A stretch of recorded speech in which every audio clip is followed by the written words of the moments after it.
Olá, seja muito bem-vindo. Hoje aqui entre nós, Rodrigo Constantino, ele que é um dos colunistas mais ácidos de Veja, está aqui conversando comigo, também é economista, então o assunto, claro, é política e economia aqui em TVeja nas eleições 2014. Tudo bem, Constantino? Tudo bom, Joyce. Um dos mais ácidos colunistas de Veja escreveu, essa semana, um artigo bastante interessante envolvendo o Bolsa Cultura com dinheiro do pré-sal.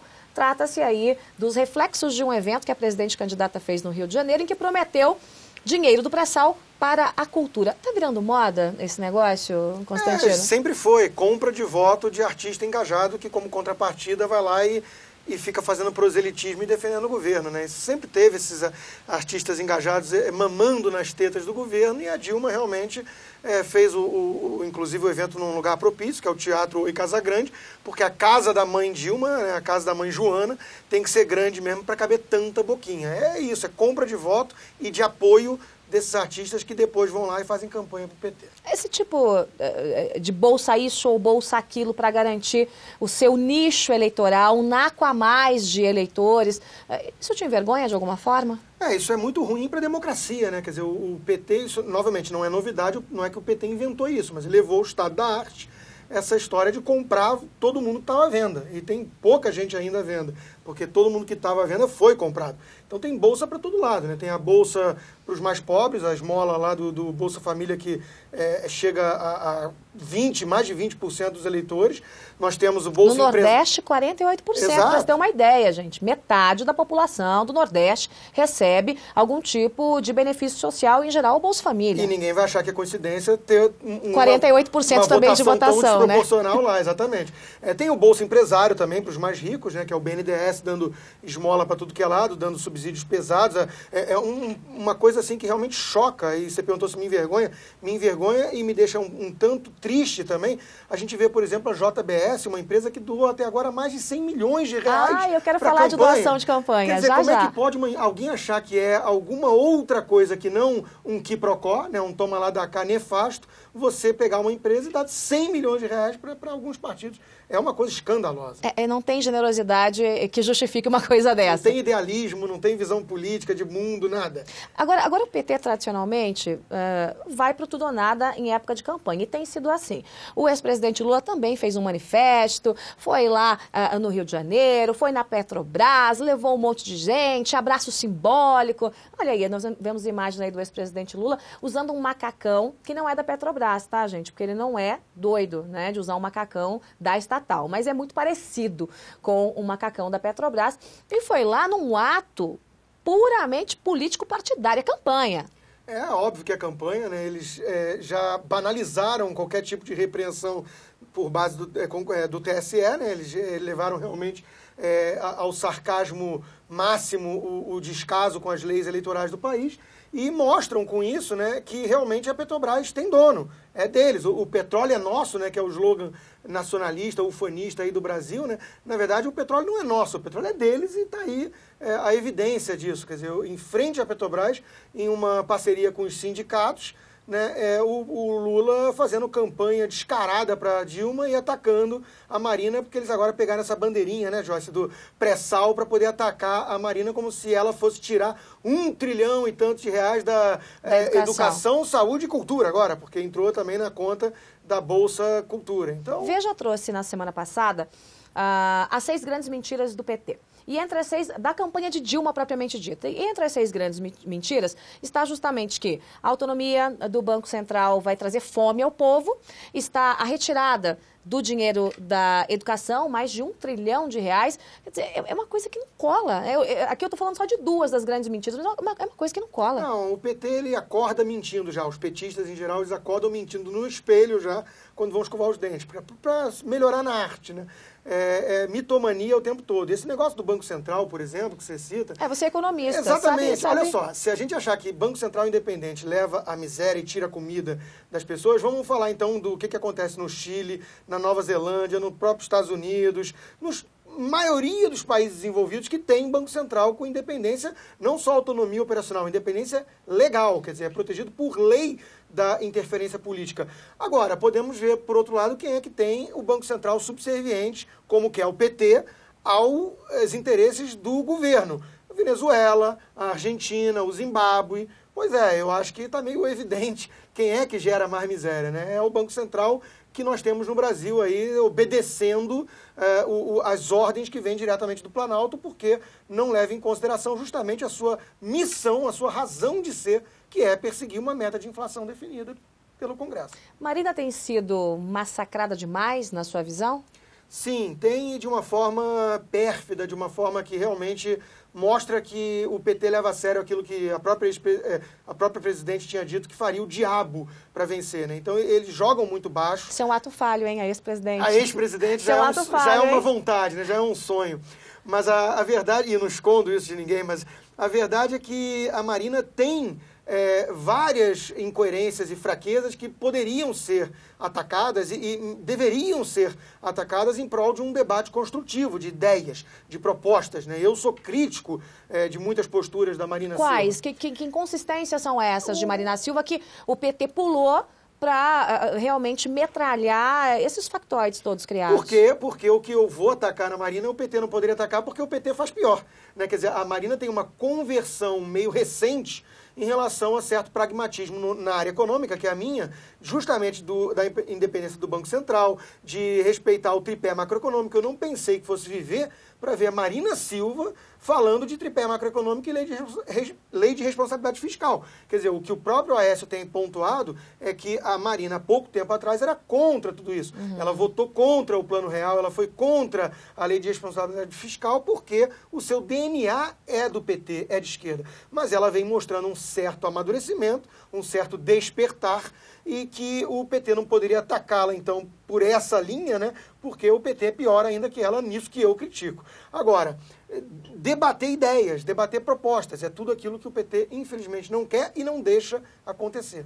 O programa da presidente candidata Dilma Rousseff, o programa eleitoral, acabou virando uma saraivada de críticas e, como a própria Veja trouxe no fim de semana, mentiras envolvendo a campanha de Marina Silva, né? Dizer que o povo vai passar fome porque o Banco Central vai ser autônomo é uma grande bobagem. Dizer que ela não vai respeitar o pré-sal e vai tirar mais de 1 trilhão da educação também é uma inverdade. Nunca se falou nada a respeito, mas a própria Justiça, o Procurador-Geral da República, o Janot, acabou determinando que o PT tira o pé do freio em relação às críticas. Quer dizer, a própria Justiça veio dizer, peraí, não pode ser assim. Crítica é uma coisa, agora mentira é outra coisa. São dois nomes diferentes, duas definições diferentes para coisas completamente diferentes. Sem dúvida, e como a própria revista Veja mostrou numa reportagem da última semana, né, o ataque ao adversário que o PT faz na sua campanha de televisão, que é muito maior, porque ele comprou mais tempo de televisão, né, o que ele chama de governabilidade é isso, ele comprou as legendas de aluguel para ter mais tempo de televisão, e ele está usando esse tempo não para rebater críticas da situação terrível que o país vive, que já é um cenário de estagflação, que é o pior da economia, que é estagnação econômica com inflação elevada, né? Em vez dele rebater isso ou apresentar soluções para os problemas atuais que ele mesmo criou, ele usa o grosso do tempo dele para difamar a adversária. Quer dizer, ele está usando 5 vezes mais o tempo historicamente usado nas campanhas para falar dos adversários. É alguém que não tem mais o que dizer e não tem mais o que prometer, não tem mais o que falar em relação ao futuro, né? Então vive o quê? Vive de inventar, fazer terrorismo eleitoral e inventar bandeiras que não estão nos programas dos adversários para poder tentar tirar mais alguns votos deles. Está desesperado, está em pânico, com medo de perder tanta boquinha que alimenta tanta gente aí. As tetas, como você disse. As tetas. Desculpa, as tetas, e que eu não consigo imaginar o que esse pessoal vai fazer em 2015 quando for demitido pelo povo brasileiro, porque é o Partido dos Trabalhadores que não tem muita gente que trabalha, né? Eles têm uma certa aversão ao trabalho, de fato, né? A gente sabe disso. É o Partido dos Intelectuais que não pensam e dos trabalhadores que não trabalham, como brincava o Roberto Campos. Então, eu não sei o que essa gente vai fazer, né? A turma do andar de cima está muito bem, né? O próprio ex-presidente Lula é um milionário hoje em dia, cobra milhares de reais só para uma palestra, exige jatinho, quer dizer, vive como um nababo capitalista, como os mais ricos dos magnatas. E agora, a turma do andar de baixo, que depende dessas tetas estatais para tirar ali o cascalho mensal, esse pessoal vai ter que procurar emprego. Inclusive Manteiga. Nós temos aí o ministro da Fazenda que está demissionário, né? A presidente Dilma já colocou ele no banco de reserva antes do governo terminar. É uma situação esdrúxula, né? Você ter um ministro que já era fraco do ponto de vista de aceitação dos investidores e do mercado, né, de forma geral, porque ninguém mais levava muito a sério o que ele dizia, né? Alguém que erra sistematicamente o tempo todo, né? E erra não é pouco, porque faz parte errar previsões de economia. Mas esse é o pior dos profetas, né? Exatamente. Ele consegue, errou todas. Não, e erra por uma margem de 3, 4 pontos percentuais. Vai crescer 4,5% a economia vai lá e cresce meio. Quer dizer, uma coisa esdrúxula.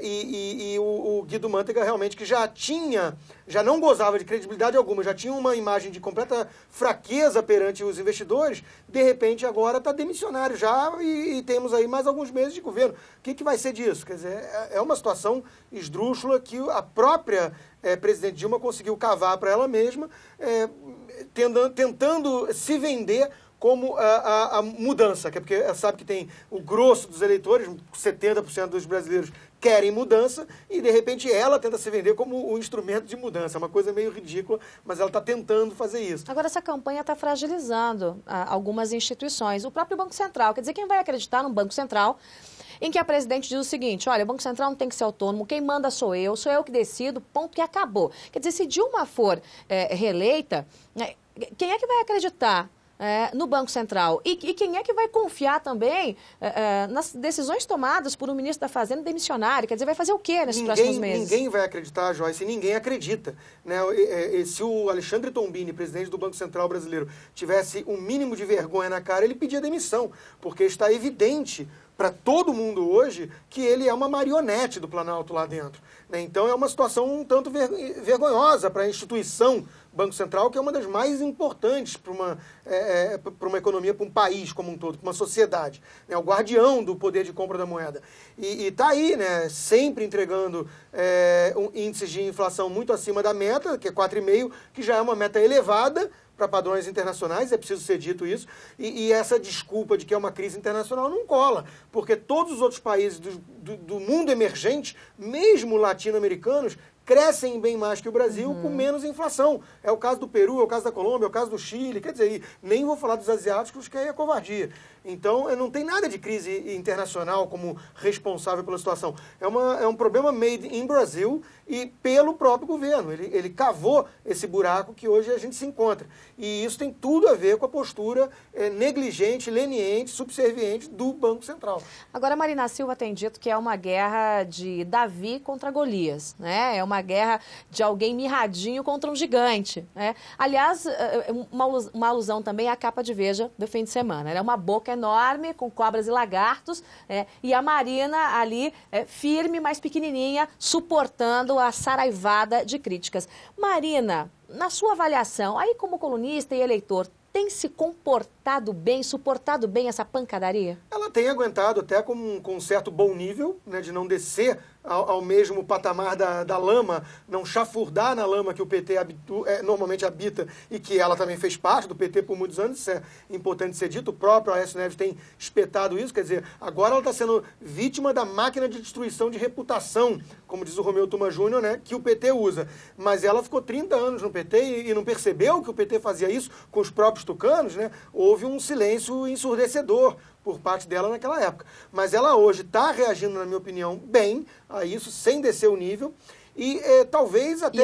E usar essa analogia de Davi contra Golias... Mas é aí que eu queria chegar. Porque Davi ganhou no final das contas, derrubou Golias. Aí que eu queria chegar. Eu acho que talvez tenha um efeito bumerangue para a própria Dilma e para o PT, porque o povo brasileiro não gosta muito dessa postura agressiva de bater tanto.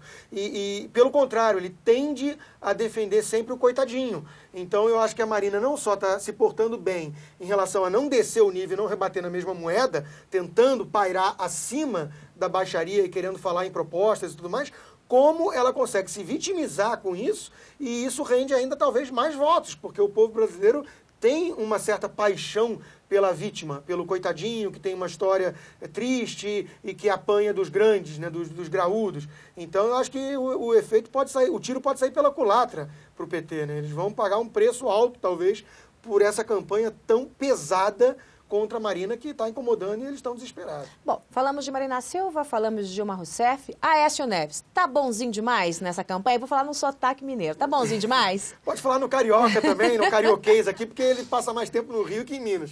O Aécio, eu acho que ele está concorrendo à ABL, Academia Brasileira de Letras, né? Porque aviltar, inexequível, são expressões que ele tem usado nos debates e no próprio campanha de televisão, e me parece realmente que ele está falando para um outro público, está pregando para os já convertidos da tal elite que eles são acusados de representar, né?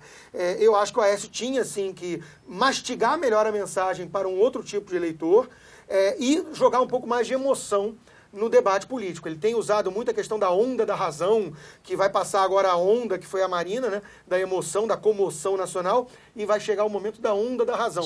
Mas são menos de 3 semanas. Além disso, não adianta, não é isso que ganha eleição em lugar nenhum do mundo, ainda mais no Brasil, né? Então vamos ser realistas, não é isso que ganha, ele tem que mastigar melhor a sua mensagem, se comunicar melhor com o povo. E, além de tudo, na minha opinião, falta também um pouco mais de estamina, de tutano, para ele falar um pouco mais grosso, né? Eu acho que ele quase que pede desculpas para poder atacar o PT, em vez de chamar de ladrão, de ajuntamento mafioso que está roubando a Petrobras, a empresa do povo brasileiro. Eu acho que falta um pouco mais de coragem e determinação para realmente vestir a camisa de oposição. Ele não foi oposição de fato durante a época do Senado todo nos últimos 4 anos. Então não colou a imagem de verdadeira oposição para canalizar o voto de tanta gente insatisfeita com isso que está aí, né? Com essa máfia que tomou conta do Estado brasileiro. Então, falta um pouco mais de pegada. Pulso firme, pegada. Bom, você falou que esse jeitinho de falar bonito não ganha eleição em nenhum lugar do mundo. Dinheiro ganha.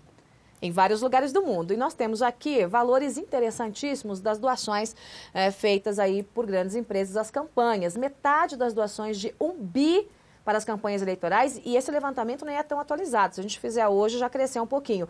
Vem de 19 empresas, mas uma informação é de que sozinho o Grupo JBS doou 113 milhões, 11% do total. São 3 ou 4 empresas que doaram praticamente metade desse valor, e a grande maioria, para quem?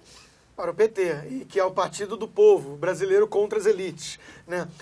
Essa simbiose entre grandes empresas e Estado, né, é o que a gente chama de capitalismo de Estado ou capitalismo de laços, né?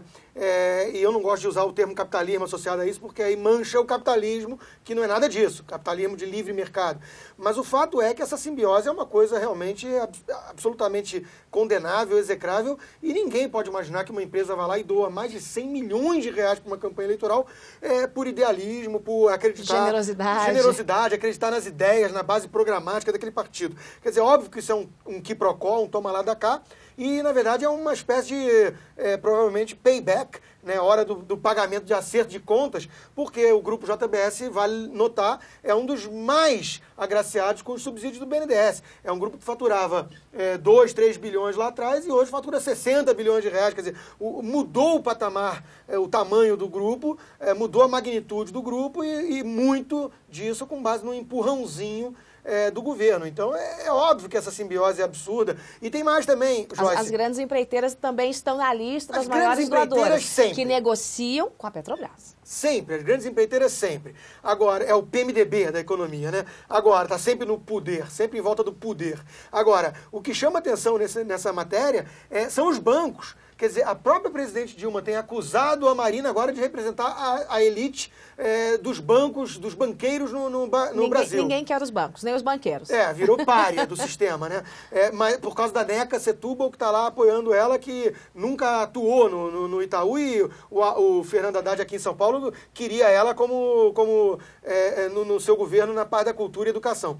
Agora, os bancos são grandes doadores do PT. Inclusive, não só bancos de varejo, banco de investimentos. Essa coisa que a gente chama de mercado, né? O BTG Pactual doou 17 milhões de reais, se eu não me engano. Quer dizer, é uma montanha de dinheiro. O que acontece, né? Então, a gente também tem que falar isso. O PT está casado com os bancos também, apesar de todo o discurso contra eles. Mas aí a separação é em comunhão de bens ou não? Não sei. Você está casado? O tipo de acordo eu não sei, né? Porque a sensação não, isso é muito claro, né? O que a campanha do PT está fazendo, lamentavelmente, é expor muito o empresariado brasileiro, é colocar na campanha eleitoral que o empresário é o grande vilão, quer dizer, aparece um grupo de empresários cochichando, daqui a pouco some o livro da mão da criancinha. Aparece um grupo de empresários conversando, daqui a pouco some a comida no prato do cidadão. Aí ninguém quer saber de banco, como se a gente estivesse falando de um sistema criminoso paralelo. Quer dizer, a exposição do empresariado brasileiro, que faz com que a coisa ande de verdade, é uma coisa absurda. E depois da campanha vai fazer o quê? Ah, era brincadeirinha, a gente vai reconstruir pontes? Pois é, ele vai deixar sequelas, né, esse tipo de discurso.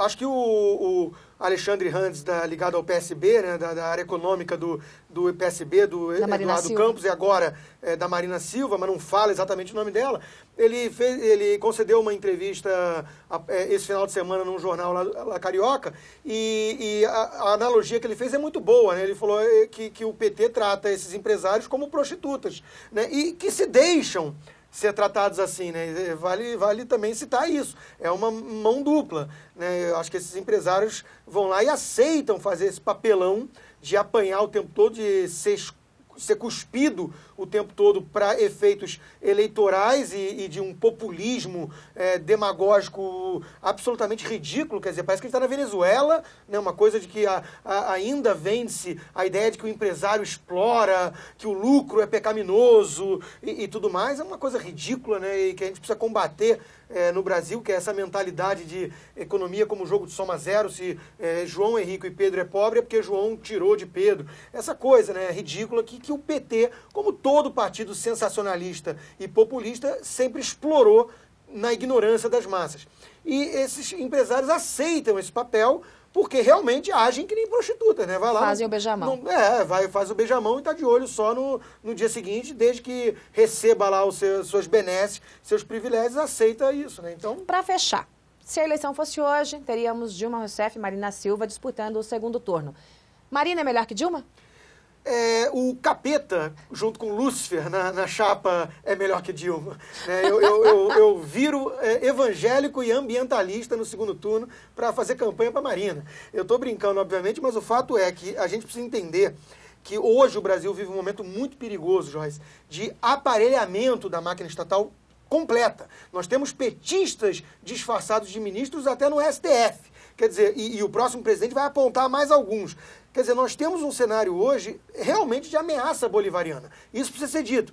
Então, essa ideia de que ambas são ruins, a Marina tem um histórico do PT, tudo isso é verdade, mas é a metáfora que foi tão bem capturada por um sujeito do mercado financeiro, até que deu na coluna do Lauro Jardim aqui na Veja, que é o seguinte: a Dilma é um tiro certeiro na nuca, enquanto que a Marina é uma roleta russa. E aí um amigo meu até qualificou um pouco melhor. Sim, uma roleta russa com 5 balas no tambor, mas que seja, tem a chance de sair justamente o vazio. Então é óbvio para mim que tem que ir de Marina, se for a Marina e a Dilma no segundo turno, pela chance de renovar o quadro. Até a turma nova aprender os meandros do esquema podre lá de Brasília. A gente tem um fôlego. A gente ganha um pouco de tempo, né? E o bolso também um pouco de alívio. Então tem que desaparelhar, desintoxicar a máquina, tirar um pouco dos ratos que estão lá, dos cupins que estão lá roendo, comendo todas as estruturas da nossa república. Então, eu não tenho muita dúvida. A prioridade é tirar o PT do poder. Rodrigo Constantino, colunista de Veja, hoje no Aqui Entre Nós, soltando o verbo. Obrigada, Constantino. Eu espero que a gente se fale muito em breve, antes da eleição. Marcado? Marcado. Até a próxima.